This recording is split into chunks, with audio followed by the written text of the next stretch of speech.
আমি মানুষের পয়সায় পড়াশোনা করিনি। আমার বাপ হলো ছোট্ট কৃষক মানুষ। আমার বাপ আমার কাছে টাকা পাঠাতেন, সরিষা বিক্রি এত টাকা, কালাই বিক্রি এত টাকা, ধান বিক্রি এত টাকা, রাই বিক্রি এত টাকা, 1000 টাকা পাঠালাম। তো 7-8 দিন যাবত আমার ঘুম হতো না। আমার এইটা নিয়ে চিন্তা হতো, আমার আব্বা 1000 টাকা পাঠাতে অনেক কষ্ট পেয়েছে। ছাত্র জীবন শেষ হওয়ার পরে শিক্ষক জীবনে কোনোদিন আমাকে মানুষকে পয়সার কথা বলা লাগেনি, বেতন আমার বেশি করে দেন এই কথা বলা লাগেনি। আমিও মানুষের অধীনে শিক্ষক থেকেছি অনেক দিন। 18 আর 8 কত হচ্ছে? 26 বছর। 26 বছরে আমি কাউকে কোনোদিন বলিনি আমার বেতন বাড়িয়ে দিতে হবে বা আমার বেতন লাগবে, বেতন আমার লাগবে, এই কথাটা আমার বলার পরিবেশ আসেনি। আল্লাহ আমাকে এমন ভালো রেখেছেন, আলহামদুলিল্লাহ। আরে এখন তো দায়িত্ব পালন করি। জামিয়া সালাফের প্রতি মাসে বেতন লাগে 32 লক্ষ, রামাজান মাসে লাগে 48 লক্ষ, আর কুরবানির মাসে লাগে 48 লক্ষ। জামিয়া সালাফের ছাত্রছাত্রী প্রায় 5000, 2-1টা নয়। জামিয়া সালাফের শিক্ষক শিক্ষিকা 300 জন। তার ইন্ডিয়ান শিক্ষক আছেন, মদিনা বিশ্ববিদ্যালয় থেকে শিক্ষক আছেন, একবারে ডাইরেক্ট সরাসরি মদিনা বিশ্ববিদ্যালয়ের প্রফেসর। এখন আপনাদের জামিয়া সালাফে ডাঙ্গিপাড়ায় আছে। রমজানের কিছুদিন পরে আরো 4-5 জন আসবেন শিক্ষকতা করার জন্য ইনশাআল্লাহ। সম্মানিত দিনী ভাই বোন, জাতির কাছে এরকম কোনো প্রতিষ্ঠান, আল্লাহর কাছে এরকম কোনো প্রতিষ্ঠান দাবি করিনি যে কারো কাছে মুখাপেক্ষী থাকতে হবে। এইটা চাচ্ছি, তোমার তো রহমতের অভাব নেই, সারা দুনিয়ার মানুষ সেখানে আসবে, এটা করে দাও। এটা তুমি পারো না? তুমি তো পারো, ও পারে না করতে? ও আলা করলে শাহিন কাদিরে সব কিছু করতে পারে। আমার মতো নিঃস্ব মানুষের অবস্থা যদি এরকম করতে পারে, তা তো সবই পারে, আরো সব কিছুই পারে। ও আলা করলে শাহিন কাদির, তিনি সর্বশক্তিমান। সম্মানিত দিনী ভাই বোন, বলছিলাম আপনি একজন মহিলা মানুষ, মুখখান বন্ধ রাখেন। আপনার সাথে জরুরি একটা কথা আছে, সেইটা আমি বলে নিয়ে একটু আগাই। তো তার আগে আপনাকেও বলি, আপনি কাল থেকে শাওয়ালের সিয়াম শুরু করবেন। আর ওই কথা ঠিক নয়, কে নাকি বলেছে, মহিলা বৈঠকে বলেছে, বুবু তোমার হায়েজের কারণে যে রোজা ছুটে গেছে বুবু, সেগুলো তুমি আগে করিও, তারপরে সওয়াল করিও। কেন? সওয়াল হলো নফল, আর ছুটে গেছে ওগুলো ফরজ। তো ছুটে গেছে এগুলো ফরজ, তো ওটা তো আল্লাহ রাসূল অনুমতি দিয়েছেন, জীবনে কোনোদিন করলেও হবে। 11 মাস পর নেন, 20 মাস পর নেন, 2 বছর পর যদি না করতে পারে আল্লাহ মাফ করে দিবেন। তো সওয়ালে সেটা ঢুকলো কেন? সওয়ালেরটা আগে করতে হবে, তারপর হাইজের কারণে যেটা ছুটে গেছে সেটা পরে করবে। এটা 6টা আগে হয়ে যাক, তারপরে।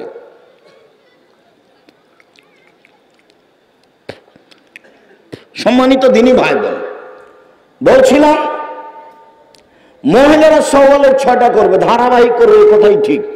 না পারে সেটা ভিন্ন কথা। ছেড়ে ছেড়ে করতে হবে, একটা নিয়ম বানিয়েছে, এটা নগদ মিথ্যা, এবারে ডাহা মিথ্যা। ধারাবাহিক করবে ওটাই ভালো, না পারলে করলে একরকম করে, কিন্তু ছেড়ে ছেড়ে করতে হবে এই কথা মিথ্যে। আগে হাইজেরটা করতে হবে, তারপরে সওয়াল করতে হবে, এই কথা মিথ্যে। অতএব আপনি মুসলিম বোন, আপনার কাছে এই মুহূর্তে আছি, আপনিও আগামীকাল থেকে বা 2 দিন 1 দিন পর থেকে সওয়াল শুরু করেন। ইবাদতের জগতে সবচেয়ে দামি ইবাদত সিয়াম, নফল সিয়াম পালনে অভ্যাসী হন। বৃহস্পতিবার সোমবার সিয়াম থাকেন। মানুষের রিপোর্ট সাপ্তাহিক আল্লাহর কাছে এই 2 দিনে পেশ করা হয়। শ্রাবণ মাসে বেশি বেশি সিয়াম থাকেন। বাৎসরিক রিপোর্ট শ্রাবণ মাসে পেশ করা হয়। বাৎসরিক পাপ নেকি কোন দিন পেশ করা হয়? কখন? শ্রাবণ মাসে। আর সাপ্তাহিক পাপ নেকি কোন কোন দিনে পেশ করা হয়? বৃহস্পতিবার আর সোমবার। আল্লাহ নবী বলছেন তুরাজুল আমাল ইয়ামাল ইসনাল খামিস ওয়ানা উহুদ বাইরফা আমালি ওয়ানা সায়েম। বৃহস্পতিবার সোমবার মানুষের পাপ নাকি আল্লাহর কাছে পেশ করা হয়। আমার মন চায়, দেখো তুমি আমার রিপোর্টটা দেখো, এই যে দেখো আমি বৃহস্পতিবার সোমবার সিয়াম আছি, আমার রিপোর্টটা তুমি সিয়াম অবস্থায় দেখো। আমি তোমাকে আমার রিপোর্ট কি অবস্থায় দেখাতে চাচ্ছি? সিয়াম অবস্থায়। শাবানের সিয়াম থাকবে 1 থেকে 15 পর্যন্ত। তোমাকে আমি রিপোর্ট দেখাবো সিয়াম অবস্থায় বাৎসরিক। এটা আমার মন চাই। অতএব সম্মিলিত দিনী ভাই বোন, মুহররমের 2 দিন সিয়াম থাকুন, আরাফার 1 দিন সিয়াম থাকুন, প্রতি মাসে 3 দিন সিয়াম থাকুন, শাওয়ালের 6টা সিয়াম থাকুন, বৃহস্পতিবার সোমবার সিয়াম থাকুন, আর শাবান মাসে একটানা 15 দিন সিয়াম থাকুন, আর জুলহিজ্জার 1 থেকে নিয়ে 9 পর্যন্ত, 1 থেকে নিয়ে 9 পর্যন্ত একটানা সিয়াম থাকুন। আপাতত সংক্ষিপ্তভাবে সিয়ামের কথা শেষ করলাম। শাওয়ালের সিয়াম পালনের অনুরোধ জানিয়ে চলেন ঈদ করতে হবে। আমি আমার দিনী বন্ধুর কথাটাকে শেষ করে নিই। বেশি কথা নয়, অল্প। মক্তব চালু করতে হবে দেশ জুড়ে, এ কথাই ঠিক। আমি বাসা থেকে বের হয়ে মসজিদে যাই, পাশে আম গাছের নিচে গাড়ি দাঁড়িয়ে আছে, তো গাড়ির গায়ে লেখা আছে দাওয়ায়ে আল্লাহ। আমি এটা বুঝতে পারি না, কয়েকদিন দেখলাম গাড়ির গায়ে লেখা আছে দাওয়ায়ে আল্লাহ। তা আমি এক সময় বলছি, আব্বু গাড়ির গায়ে লেখা আছে দাওয়ায়ে আল্লাহ, এটা কি? তখন আমাকে বলছে, আব্বু আপনাকে তো প্রায় 30 বছর যাবৎ বক্তব্য দিতে দেখলাম, 30 বছর যাবৎ, 30-32, আর আমিও পৃথিবীর বিভিন্ন দেশ ঘুরলাম। তাতে আমি বুঝলাম যে ইহুদি আর খ্রিস্টান বিদ্যা বেচে খায়, বুদ্ধি বেচে খায়, কলা কৌশল দিয়ে দেশ দখল করে। সারা ভারত, বাংলাদেশ, পাকিস্তান দখল করেছে, ভালো কিছু নিয়ে চলে গেছে। তো ওরা বিদ্যার বুদ্ধি বিক্রি করে খায়। পদ্মা সেতু বানালো, ওরা হলো ইঞ্জিনিয়ার আর আমরা হলাম কামলা। পদ্মা সেতু বানালো, ওরা হলো ইঞ্জিনিয়ার, আমরা হলাম কামলা। তো ওরা যে ইহুদি খ্রিস্টান বিদ্যার বুদ্ধি বেচে খায়, এইটা জানাবো কিভাবে? এইটা জানানোর জন্য চিন্তা ভাবনা করে সিদ্ধান্ত নিয়েছি, দেশ জুড়ে মক্তব চালু করব। মুসলমানের ছেলে মেয়েকে 100% আকীদা শিখাবো, কোরআন শিখাবো। আকীদা শিখাবো, কোরআন শিখাবো, ইনশাআল্লাহ সারা দেশ জুড়ে মক্তব চালু করব। এই সুবাদেই আমি বই লিখেছি, বই ছাপিয়েছি, সিলেবাস তৈরি করেছি, মক্তব চালু করেছি, মক্তবের ইমামের প্রশিক্ষণ চালু করেছি। আসবে ফ্রি, যাবে ফ্রি, খাবে ফ্রি, বই দেবো ফ্রি, এবং প্রশিক্ষণ নিবে। এই প্রশিক্ষণের মাধ্যমে দেশ জুড়ে মক্তব চালু করবে, আকীদা সংশোধন করবে, ইহুদি কারা খ্রিস্টান কারা, এবং কোরআন মাজিদ পড়তে শিখবে মুসলমানের ছেলে 100%, মিয়া ফিল মিয়া, 100 থেকে 100 শিখতে হবে। এই লক্ষ্যে দেশ জুড়ে মক্তব চালু করব। তার নাম দিয়েছি দাওয়ায়ে আল্লাহ, মসজিদ ভিত্তিক শিক্ষা কার্যক্রম, মসজিদ ভিত্তিক দাওয়াতি কার্যক্রম। তাই গাড়ির গায়ে লেখা আছে দাওয়ায়ে আল্লাহ। আমি বললাম, আব্বু তোমার পরিকল্পনা সুন্দর, আমরা তোমার এই পরিকল্পনা গ্রহণ করলাম, আল্লাহ তুমি কবুল করো। আল্লাহ নিজের ছেলে মেয়ের জন্য যেমন দোয়া করেন, আব্দুল্লাহর জন্য তেমন দোয়া করবেন, ওদেরকে যেন আল্লাহ দিনের খিদমতের জন্য কবুল করেন। আল্লাহ। সম্মানিত দিনী ভাই বোন, ঈদের দিন, ঈদের দিনের প্রথম কাজ কি? ছেলে খেয়াল করো এদিকে। ঈদের দিনের প্রথমে 4-5টা কাজ আছে। 1 নম্বর কাজ হলো ফিতরা বের করা। ঈদের দিনই ফিতরা বের করতে হতো, যা আমাদের এইসব মুরব্বী মানুষেরা আজও জানেন, যে আমরাও করেছি, আমার বাপ দাদাকেও দেখেছি ঈদের দিন সকালে ফিতরা বের করতে। ওইটা কিভাবে 15 চলে গেল, 15 রামাজান চলে গেল, 27 রামাজান আরো আগে চলে আসলো, আরো আগে হবে না, নিতান্তই 29 রামাজান বা 30 রামাজান, অন্যথায় ফজর সালাতের পরে ফিতরা বের করতে হবে। আব্দুল্লাহ ইবনে ওমর বলেন ঈদের দিনের প্রথম কাজ, আব্দুল্লাহ ইবনে ওমর বলেন ফারাজা রাসূলুল্লাহ সাল্লাল্লাহু আলাইহি ওয়াসাল্লাম যাকাতাল ফিতরে শান মিন তামারিন ওয়া শান মিন সাইরিন, আল্লাহর নবী ফিতরার যাকাত ফরজ করেছেন 1 সা খেজুর, 1 সা গম, আলাল আব্দুল হুররে, স্বাধীন পুরুষ নারীর উপর, ফকির মিসকিন সবার উপর, ভিক্ষুক ভিক্ষিকা সবার উপরে, আর স্বাধীন পুরুষ নারীর উপর, দাস দাসীর উপর, ছোট বড় সবার উপরে। ঈদের মাঠে যাওয়ার পূর্বে যার জন্ম হয়েছে তারও ফিতরা দিতে হবে। যদি ধরে নেওয়া হয় ফজরের আজানের আগে যার জন্ম হয়েছে তারও ফিতরা দিতে হবে, ঠিক আছে। যদি ধরে নেওয়া হয় যে সূর্য ডুবা পর্যন্ত, রমজান শেষ হওয়ার সূর্য ডুবা পর্যন্ত সন্তান জন্ম নিয়েছে তার ফিতরা দিতে হবে, তো ঠিক আছে। আমরা মনে করি ফজরের আজান পর্যন্ত কোনো ছেলে মেয়ে রাতে জন্ম নিলে তার ফিতরা দিতে হবে, সবাইকেই ফিতরা দিতে হবে। ছোট বড়, শিশু, পুরুষ নারী, দাস দাসী, কাজের মেয়ে, ফকির মিসকিন সবাইকেই ফিতরা দিতে হবে, দিতেই হবে। চাঁপাই নবাবের ভাষা তো ওকে দিতে হবে, হবে ওর বাপকে দিতে হবে, ফিতরা দিতেই হবে। ফকির হলে ফিরিয়ে দেওয়ার সময় তার চেয়ে বেশি দিয়ে দেওয়া হোক। ও আমার বহন তুয়াদ্দা কাবলাল খুরুজ ইলা সালাহ কাবলা খুরুজিন নাস ইলাল মুসাল্লা, ফিতরা বের করতে হবে ঈদের মাঠে যাওয়ার পূর্বে। এই যে বুখারী মুসলিমের হাদিস, ফিতরা বের করতে হবে কখন? ঈদের মাঠে যাওয়ার পূর্বে। আগে যে নিয়ম ছিল সেটাই ঠিক ছিল। আবু সাঈদ খুদরি রাদিয়াল্লাহু তাআলা আনহু বলেন কুল্লা নুখরিজু যাকাতাল ফিতরে, আমরা যাকাতুল ফিতর ফিতরা বের করতাম। শান মিন তামিন 1 সা খাদ্য, শান মিন সাইরিন 1 সা জব, শান মিন তামারিন 1 সা খেজুর, শান মিন তাকিতিন 1 সা পনির, শান মিন জাবিবিন 1 সা কিশমিশ। প্রথম শব্দ আছে খাদ্য, তার মানে পৃথিবীতে যারা যেখানে যা খায় সেটারই ফিতরা দিবে, খাদ্য শস্য।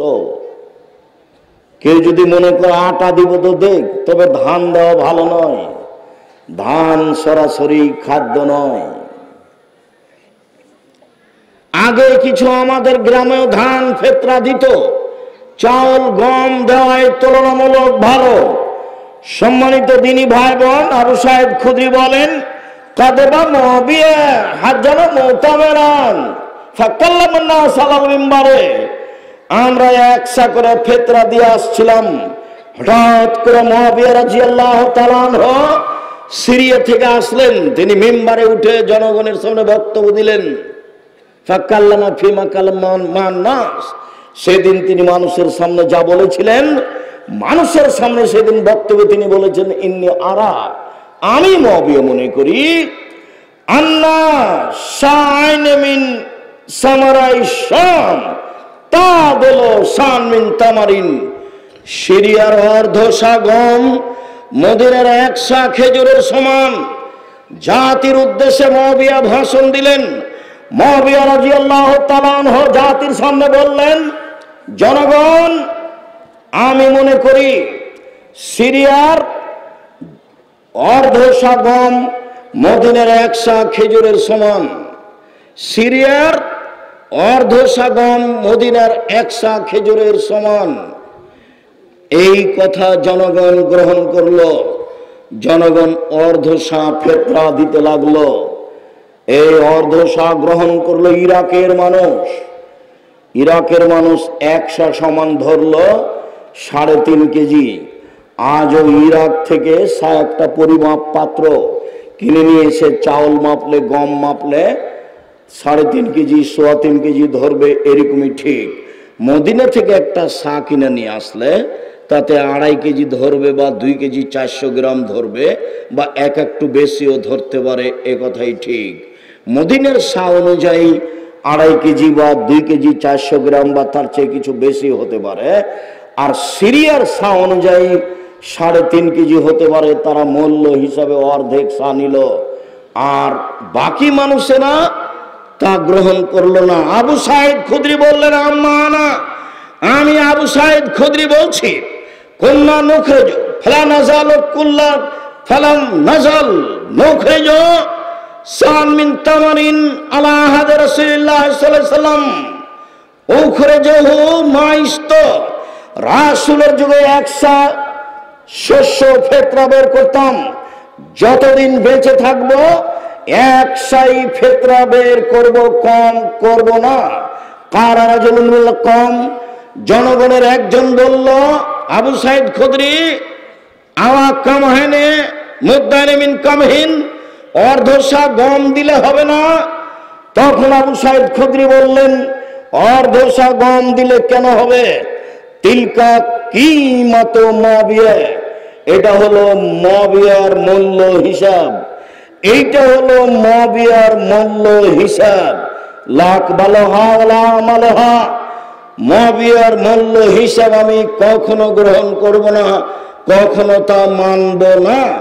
মুআবিয়ার মূল্য হিসাব কখনো গ্রহণ করব না, কখনো তা মানব না। এই কথা আবু সাইদ খুদরি রাদিয়াল্লাহু তাআলা আনহু বললেন।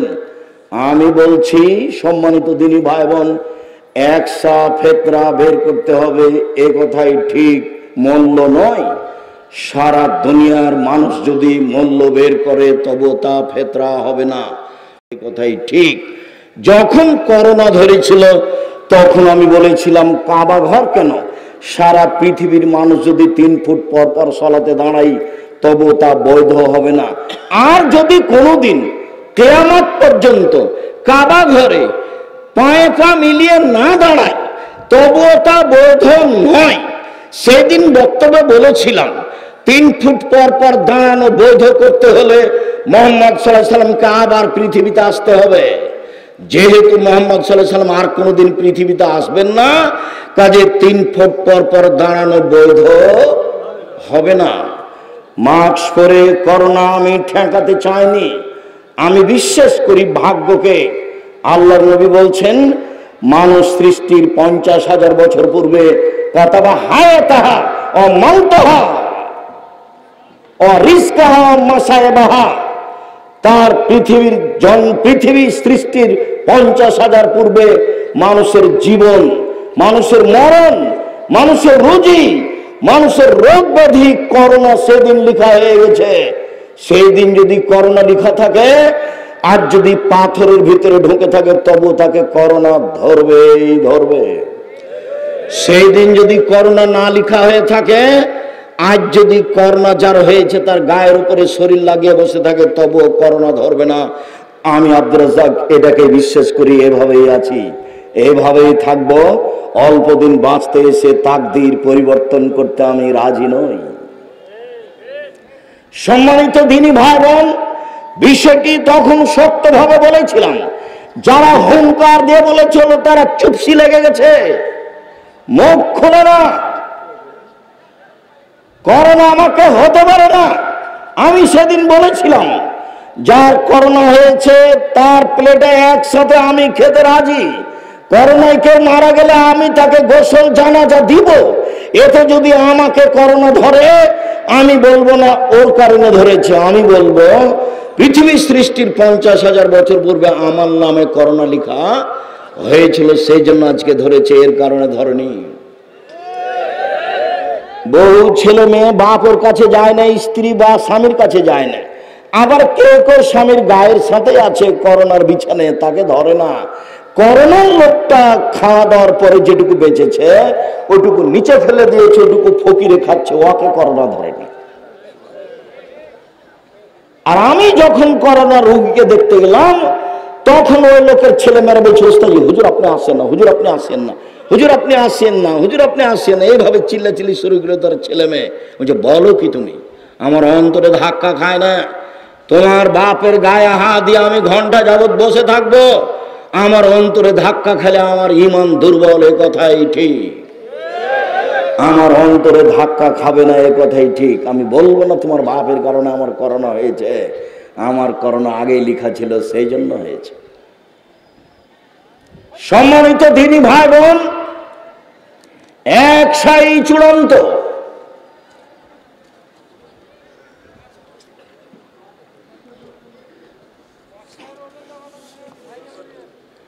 এক সায়ের ওজন 2.5 কেজি, আর না হলে 2 কেজি 400 গ্রাম, বা 2.5 কেজির একটু বেশি। এইখানে কি বলা আছে? 2.5 কেজি বলেছো তোমরা? ঠিক আছে, 2.5 কেজি, 2.5 কেজি এইটা ঠিক আছে। তো একটু বেশি হিসাবে কেউ যদি 3 কেজি বলে তো ওটা যেভাবে আছে সেভাবেই করে, এটাই ওজনের মাপে ঠিক আছে। ওটা তো একটা পাত্র, নিয়ে এসে মাপলে ইরাকেরটা মাপলে বেশি হয়ে যাবে, আর মদিনার মাপলে কমে যাবে 19-20।